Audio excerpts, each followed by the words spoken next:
La historia del asesino del rompecabezas se centra en un arroyo en Escocia llamado Gardenholm Lea. Fue en este lugar apartado y aislado donde en 1935 se hizo un espantoso descubrimiento.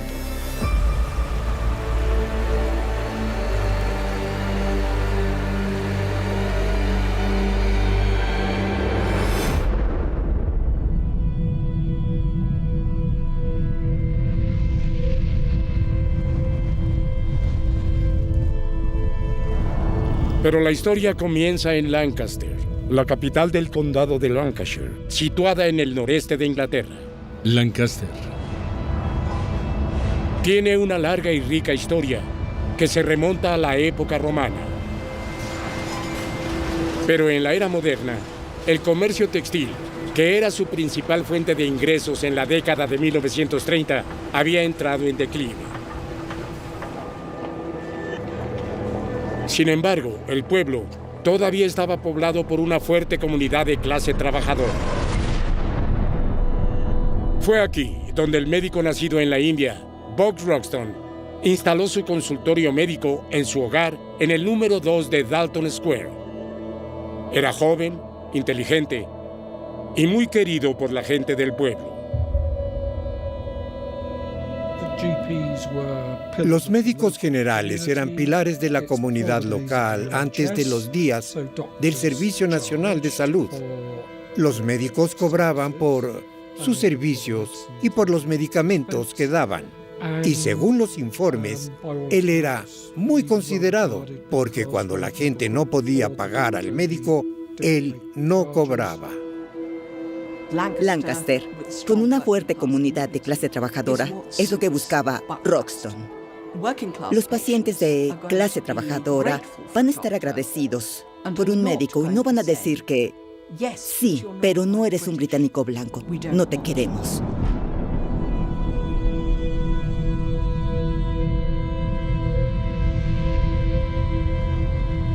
Número 2 de Dalton Square.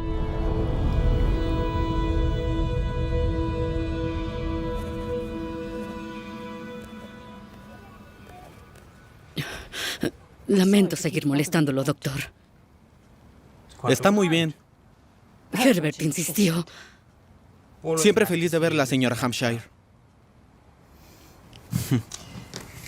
3 veces al día, con agua. Gracias. Por favor, no aceptaré ningún pago por... No, doctor, insisto. Señora Hampshire, no le cobraré por esta consulta. Gracias. Ahora, si su Herbert tiene más preocupaciones, lo que sea, quiero que venga a verme, ¿sí? Por supuesto. Recién esta mañana decíamos que no recordábamos cómo lo lográbamos antes de que usted llegara. Buen día, señora Hampshire.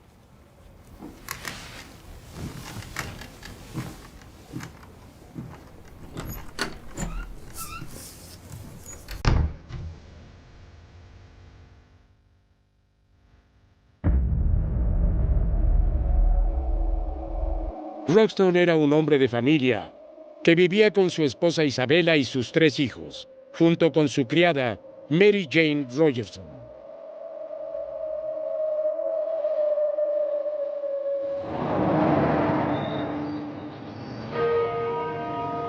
Bob e Isabella se conocieron en Edimburgo, donde él estudiaba para ser cirujano.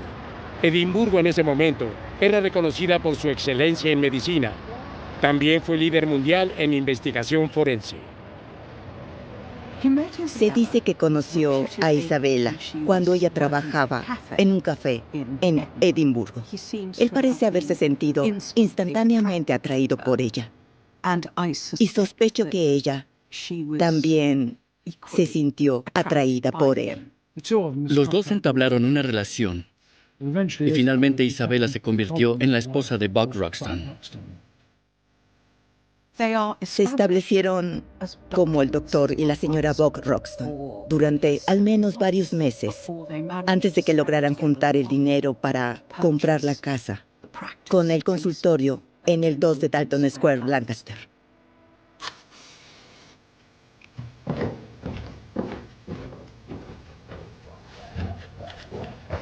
Es muy amable haciendo todo esto por la señora Roxton. Con eso está bien, Mary. Subiré entonces. Iré a ver a los niños. Gracias.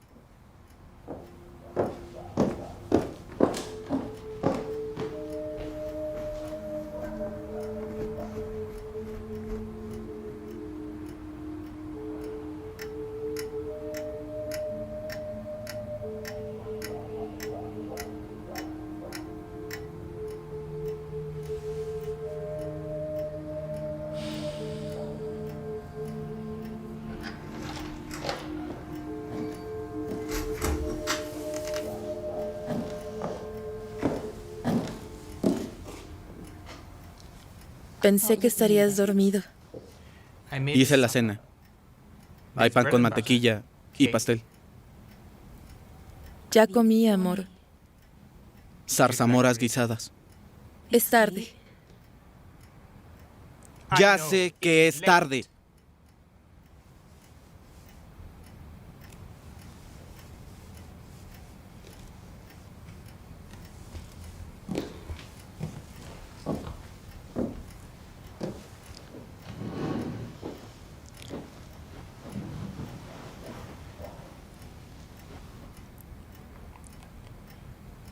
¿Cómo estaban las iluminaciones?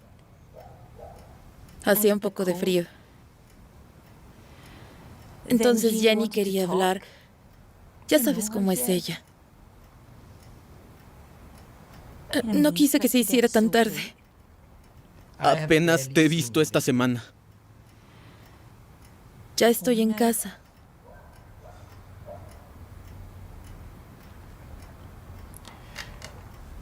¿Estaba Robert Edmondson ahí? ¿Por qué me preguntas eso? Bueno. Ambos se estaban divirtiendo en Edimburgo la semana pasada. Él estaba ahí con su familia. Te hospedaste en el mismo hotel. Vi el registro. Me seguiste. Se supone que cuidarías a los niños. Siéntate. Voy a la cama. ¡Dije que te sentaras!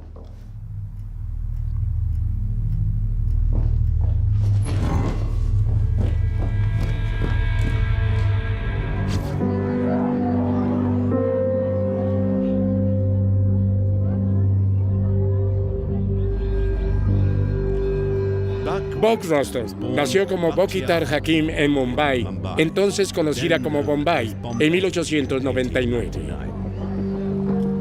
India en ese momento estaba bajo el gobierno británico. Era un país asolado por la pobreza y había sido testigo de una gran hambruna y brotes de peste y cólera. Él era de una comunidad muy unida que ponía un fuerte énfasis en una buena educación. Habría crecido aprendiendo inglés desde pequeño. Afortunadamente para Roxton, era un chico brillante y académico, y se le animó a estudiar medicina. Tuvo un matrimonio arreglado, pero se dio cuenta de que su profesión podría ser su salida de la India. Fue aceptado en el servicio médico indio, y esto le permitió mudarse a Irak, antes de mudarse a Londres en 1926, donde fue dado de baja y decidió establecerse. Después de Londres, se mudó a Edimburgo para estudiar y ser miembro del Real Colegio de Cirujanos de Inglaterra.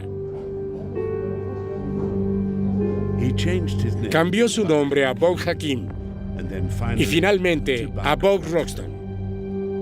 Era imposible rastrear a su familia y también a su esposa en la India, porque su afecto estaba en otra parte, o eso parecía. La vida entre Buck Roxton e Isabella no fue fácil. Había momentos en que Isabella realmente dejaría el hogar conyugal por un tiempo. Así que creo que probablemente se podría decir que su relación fue tormentosa. En una ocasión dijo que quien más castiga es quien más ama. Ciertamente castigó más o menos a Isabella. Parecen haber tenido numerosas peleas. Claro que ahora podríamos esperar que la policía interviniera para considerar si Isabella era o no una esposa maltratada, una esposa en peligro. No había nada de eso en los años de entreguerras.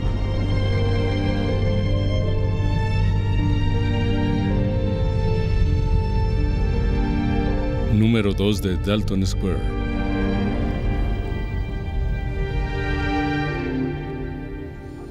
¡Ven aquí! ¡Suéltame, por favor! ¡Me estás lastimando! ¡Cállate! ¿Cómo te atreves? ¡Ven aquí! ¡Ven! ¡Ven aquí! ¿Por qué me obligas a hacer esto? ¿Cómo te atreves? ¡Por favor, me estás lastimando! ¿Cómo te atreves?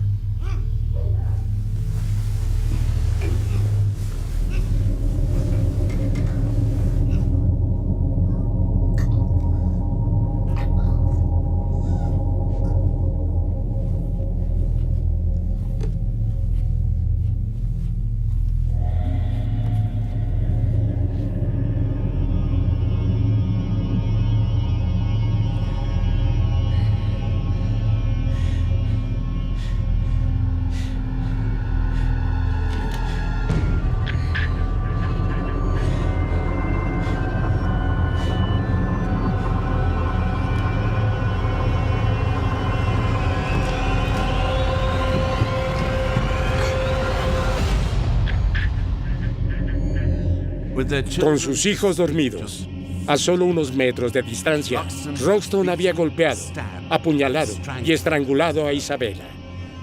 Matar a la niñera sería solo el primero de sus intentos desesperados por ocultar ese crimen. Golpeó a Mary hasta dejarla inconsciente antes de asfixiarla. Roxton había eliminado a un testigo y creado otro problema. Ahora tenía un segundo cuerpo del que deshacerse.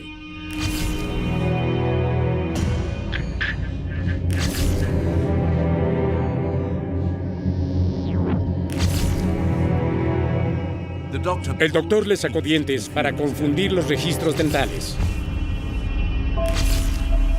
Quitó las yemas de los dedos de sus víctimas. Les arrancó el cuero cabelludo. Les cortó los ojos, los labios, la nariz, las orejas y todas las demás marcas de identificación en sus cuerpos. Por supuesto, esto generó mucha sangre dentro de las instalaciones. Aparentemente, usó el baño como el punto en el que, de hecho, desmembró los cuerpos.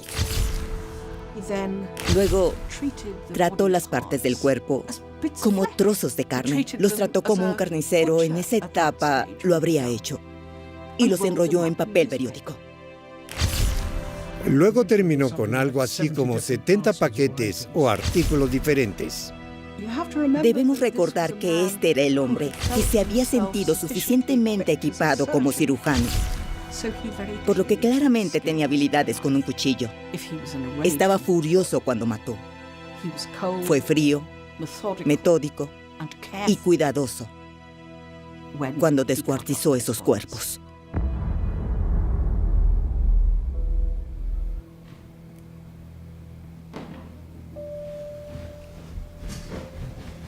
Gracias, señora Hampshire.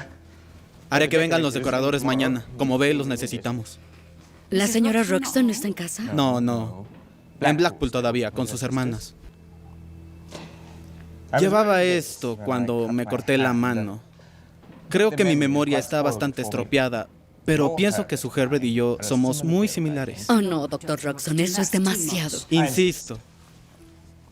Ahora, el chaleco sobre todo está en mal estado. ¿Quiere que lo limpien? No, es lo menos que podemos hacer. ¡Oh, qué material tan encantador!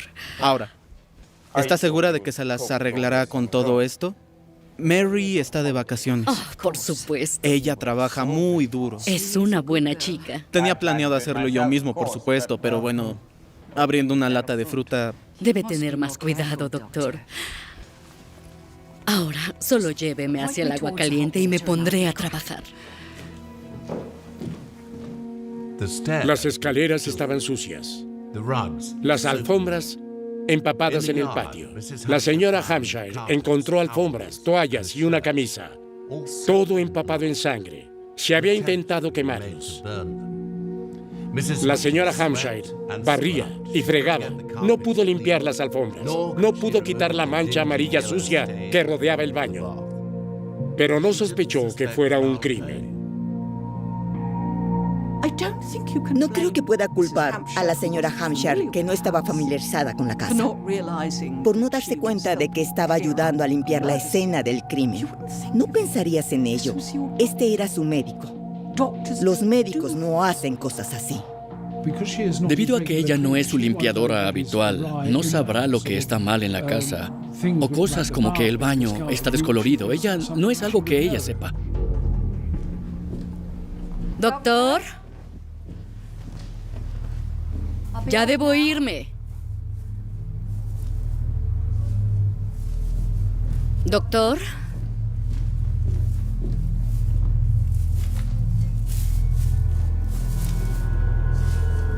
Doctor.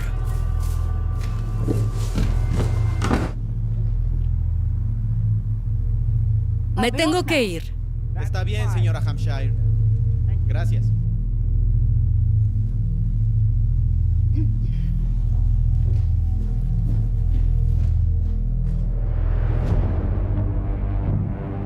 Solo había una cierta cantidad de tiempo antes de que las partes del cuerpo envueltas comenzaran a pudrirse. Por un hedor que no podía disimular fácilmente, Roxton tuvo que actuar rápido. El 19 de septiembre, 4 días después de los asesinatos, llegó su oportunidad. Temprano esa mañana, llevó su auto a la puerta trasera de Dalton Square. Bajó los paquetes desde lo alto de la casa, uno por uno. Número 2 de Dalton Square. Cargó su auto con todos los paquetes que contenían las partes del cuerpo y condujo hacia el norte durante más de 100 millas, cruzando la frontera con Escocia en busca del lugar adecuado. Gardenholm Lane.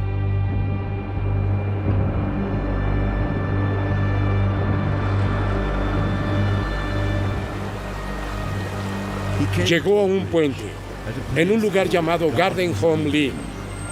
Las condiciones no podrían ser más perfectas.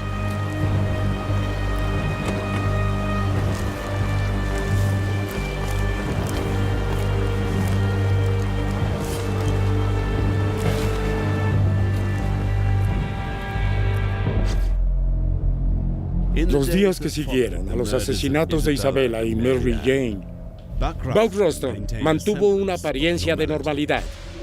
Llevó a sus hijos a la escuela, veía a sus pacientes por la tarde y continuaba con la mentira de los decoradores que venían a reformar la casa. Roxton le dijo a amigos y pacientes cosas diferentes sobre la ausencia de Isabella y Mary. A algunos les dijo que Isabella había ido a Blackpool, a otros que a Escocia o a Londres. Tienes que recordar que el homicidio es el crimen más raro. Entonces, ¿por qué pensarías automáticamente que ha ocurrido un asesinato cerca de ti? La gente en Lancaster podría haber pensado, bueno, es imposible que un médico haya estado involucrado en un asesinato como ese. Esta es una mujer que se va con frecuencia. Entonces, ¿por qué va a preguntar? Y creo que tal vez hubo, probablemente, el tipo de personas que podrían haberse preguntado, pero cierta reticencia discreta. Pobre hombre, ella ha ido demasiado lejos esta vez. Seguro se fue y lo dejó. Disuadió a los preocupados padres de Mary de ir a la policía. Afirmó que la joven estaba embarazada o se había fugado con el chico de la lavandería, o que ella e Isabella le habían robado antes de huir juntas. Las acciones de Roxton fueron difíciles de entender.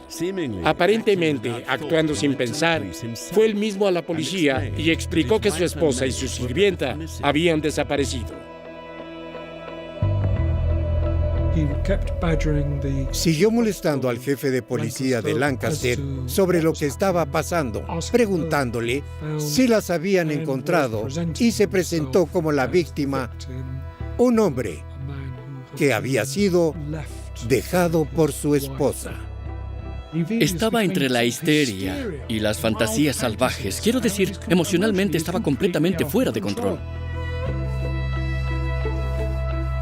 Aunque su comportamiento errático continuó, Roxton debe haberse sentido seguro al saber que había despachado a las partes del cuerpo en el torrente embravecido de Garden Home Lake. Seguramente a estas alturas se estaban mezclando con los otros restos flotantes y desechos en el Atlántico Norte. Sin embargo, Roxton no sabía que la noche en que arrojó los bultos sobre el puente, una tormenta reciente había provocado que las aguas del barranco crecieran y fluyeran furiosamente. Pero tan rápido como subieron las aguas, pronto desaparecieron. Los paquetes quedaron esparcidos por los bancos, esperando ser encontrados. En la mañana del 29 de septiembre de 1935, una mujer joven que caminaba en Garden Home Lane vio algo. Mirando por encima del mirador hacia el barranco de abajo, vio un bulto arrastrado por el agua. El paquete se había partido y su contenido se había derramado sobre las rocas. Era un brazo humano. La policía fue alertada, el barranco registrado, más paquetes fueron encontrados y también más partes de cuerpos. Faltaban todas las marcas de identificación. Se eliminaron. No tenían idea de quiénes eran las víctimas o cuántas eran. Y evidentemente no tenían pistas sobre el asesino. El descubrimiento pronto apareció en los periódicos, pero como la policía no sabía nada, se dejó que la prensa creara historias a partir de muy poca evidencia comprobable. Esto le permitiría a Roxton pensar que se había salido con la suya, con el asesinato perfecto.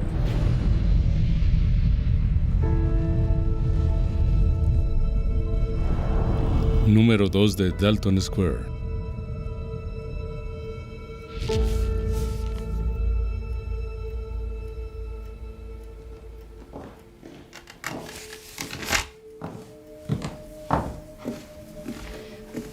Aquí tiene, doctor. Gracias, señora Hampshire. Por favor, siéntese. Ay, no, doctor, no podría. Yo insisto.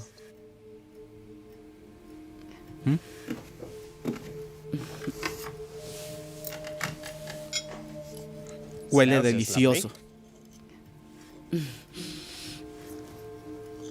Hombres y mujeres del crimen del barranco podrían haber sido drogados y asesinados. ¿Lo leyó? Es espantoso. Los médicos expertos declaran que los cuerpos son los de una mujer de unos 30 y un hombre de unos 50. ¿Qué tipo de persona quitaría la piel de la gente de esa manera? Viéndolo como médico, es solo carne. Tienes que seguir diciéndote eso.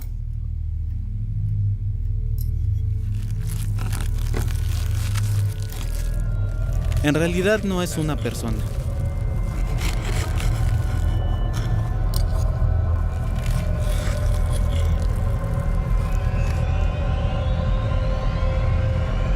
Señora Hampshire, ¿Sí? ¿está todo bien? Sí, me disculpa, doctor. Olvidé por completo que necesito ver a Herbert. Por supuesto. Dele mis saludos.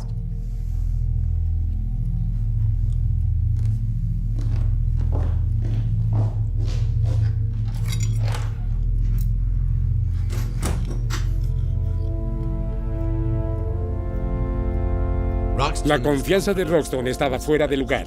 Los restos fueron examinados en el Departamento de Anatomía de la Universidad de Edimburgo. Ahí, los cuerpos fueron reensamblados, y esta vez, correctamente identificados como 2 mujeres.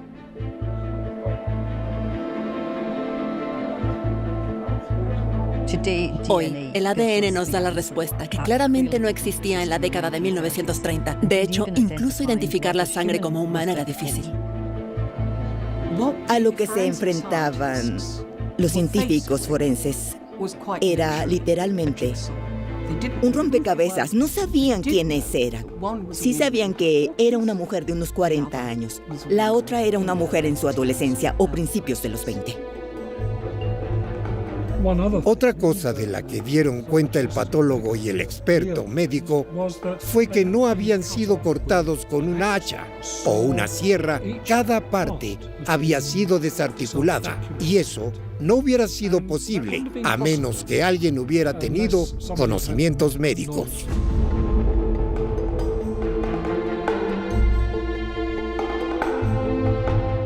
La policía también tenía otra pista.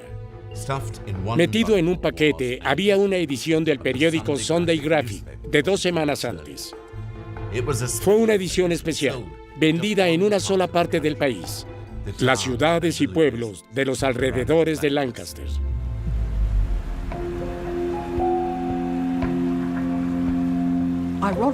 Irónicamente, es casi seguro que el Sunday Graphic se adaptó a los gustos de Isabella y de Mary Jane.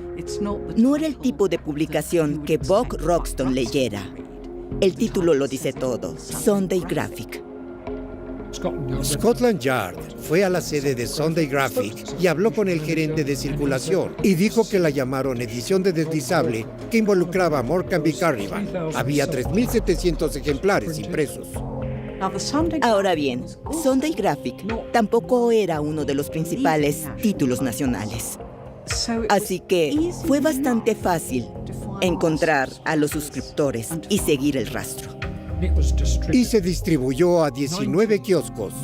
Y el kiosco que se llevó la mayoría de las copias fue una empresa llamada Merrick's, con sede en Lancaster.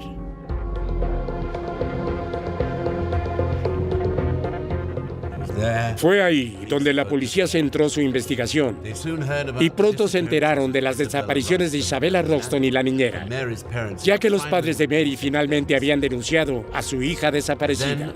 Luego identificaron una blusa encontrada con los restos como una de Mary. Los mamelucos de lana que se encontraron envueltos alrededor de una de las cabezas pronto fueron rastreados hasta la casa de Roxton.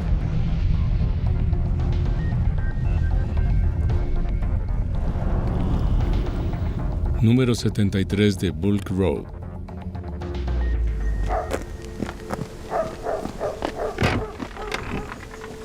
Señora Hampshire.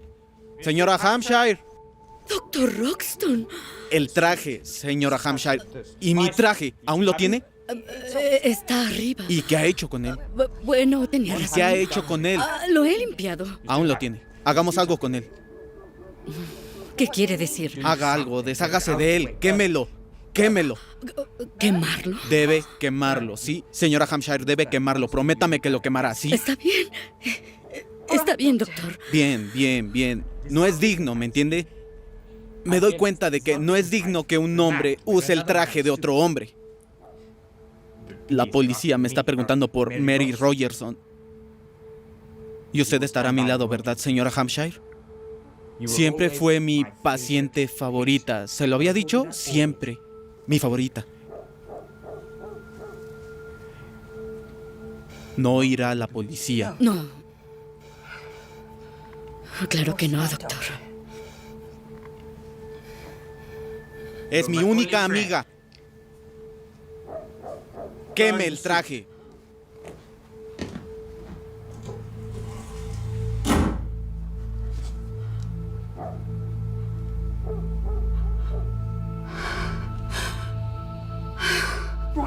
Desde el principio, sabiendo lo que han visto y sabiendo lo que observaron, él es el sospechoso número 1.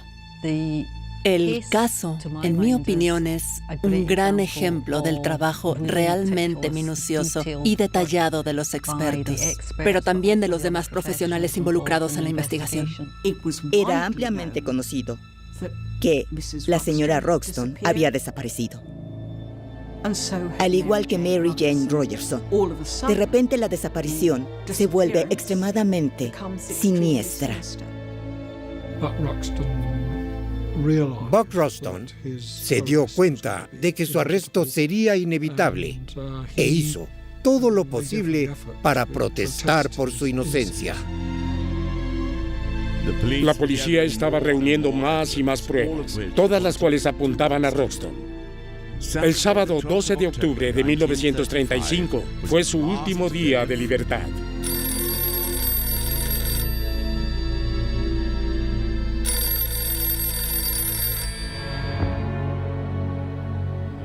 El asesinato es fácil.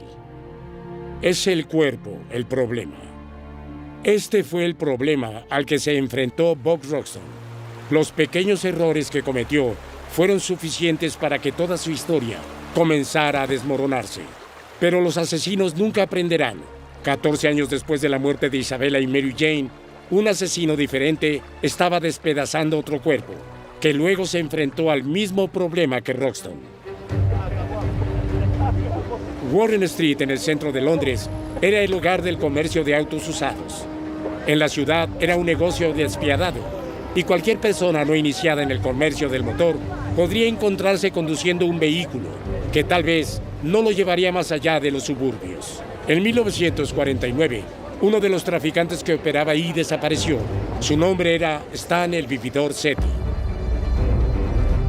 2 semanas después de su desaparición, se encontró un cuerpo desmembrado medio sumergido en el lodo en Essex, Midlands, decapitado y podrido. El cuerpo era casi imposible de identificar, pero los avances en la tecnología de huellas dactilares significaban que aún se podía levantar una huella de la piel flácida y empapada de agua. Habiendo identificado a Sethi, la investigación continuó y se rastreó a un sospechoso a partir del dinero marcado que se sabía le pertenecía. Era un hombre conocido como Donald Home, un turbio socio comercial de Sethi. Se supo que una discusión entre los dos en la casa de Home se salió de control. Home apuñaló a Sethi en las costillas 5 veces con una daga marcada de la SS. Al día siguiente cortó el cuerpo en pedazos. Lo enrolló en una alfombra junto con algunos ladrillos y lo arrastró a su auto. Luego condujo hasta el aeropuerto del Street, donde alquiló una avioneta, colocó el cuerpo en el avión y despegó. El plan era arrojar el cuerpo al Canal de la Mancha. Pero después de un par de intentos fallidos, Home debe haber entrado en pánico. Pensando que todavía estaba sobre el canal, dejó caer el cuerpo en Marshland. Cuando se localizó a Home, inventó una historia completa sobre 3 hombres que en realidad habían matado a Sethi, y que todo lo que estaba haciendo era deshacerse del cuerpo. El jurado lo declaró culpable como cómplice del hecho y fue condenado a 12 años de prisión. Salió después de cumplir solo 8 años. Se aprovechó de la ley de doble juicio y vendió su historia a Sunday Pictorial, declarando: "Yo, Donald Home, por la presente confieso a Sunday Pictorial que en la noche del 4 de octubre de 1949 maté a Stanley Sethi en mi piso de Finchley Road, Londres". Al igual que Home, Roxton mató en el calor del momento, descuartizó a sus víctimas y calculó mal la idoneidad del lugar para despachar el cuerpo. Roxton pensó que había hecho todo lo posible para cubrir sus huellas, pero la policía se acercaba a él.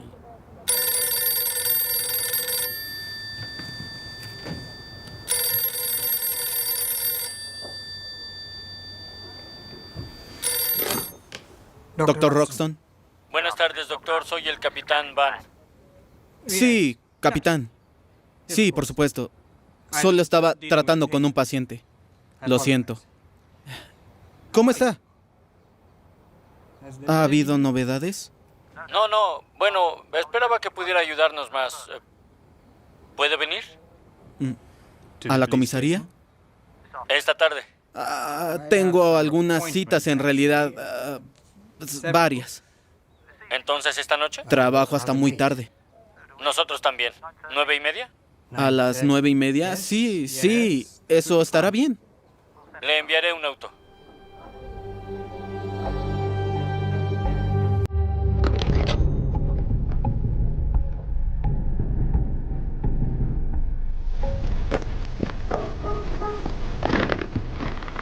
Señora Hampshire. Señora Hampshire. ¿Está ahí? ¿Ha quemado el traje? Señora Hampshire. ¿Habló con la policía? Señora Hampshire. Señora Hampshire. Señora Hampshire.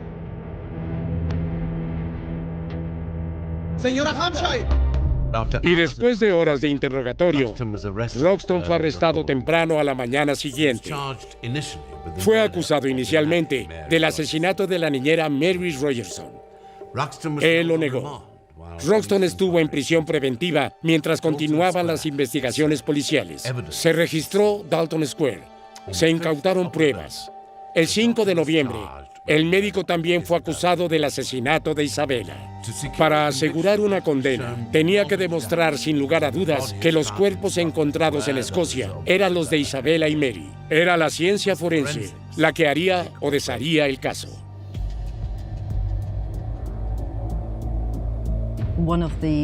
Una de las características más convincentes es hasta qué punto llegaron los expertos para identificar a estas mujeres. Era extraordinariamente complejo y detallado.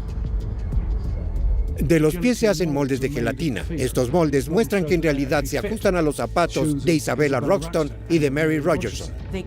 De una fotografía tomada en Edimburgo, usan por primera vez una técnica fotográfica. Después de recortar el cráneo, superponen la fotografía de Isabella en ese cráneo y obtienen una combinación perfecta.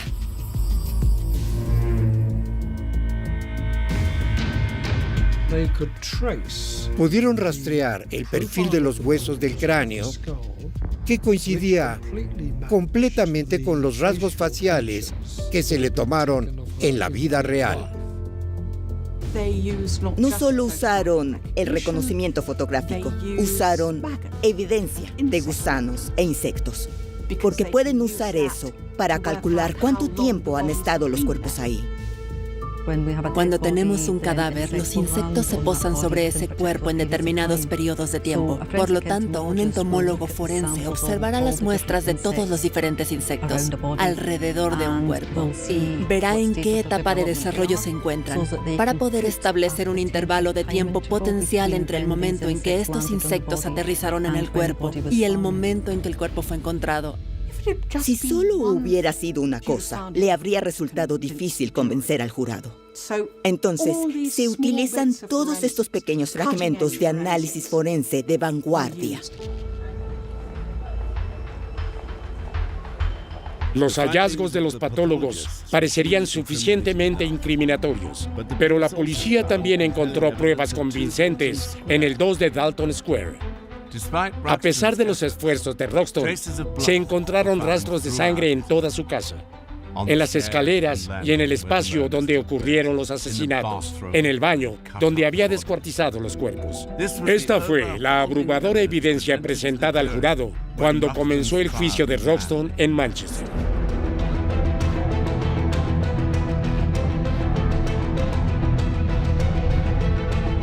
Tribunales de Manchester. La evidencia forense fue realmente importante para asegurar la condena, sobre todo porque fue muy importante para identificar quiénes eran las dos víctimas y, por lo tanto, vincularlas con el Dr. Roxton. Tal vez esperaba que nunca los encontraran y, ciertamente, si los encontraban, no serían identificados. Simplemente enfatiza cuán increíble fue el trabajo realizado por todos los profesionales involucrados para obtener esa identificación. Entonces era tecnología de punta.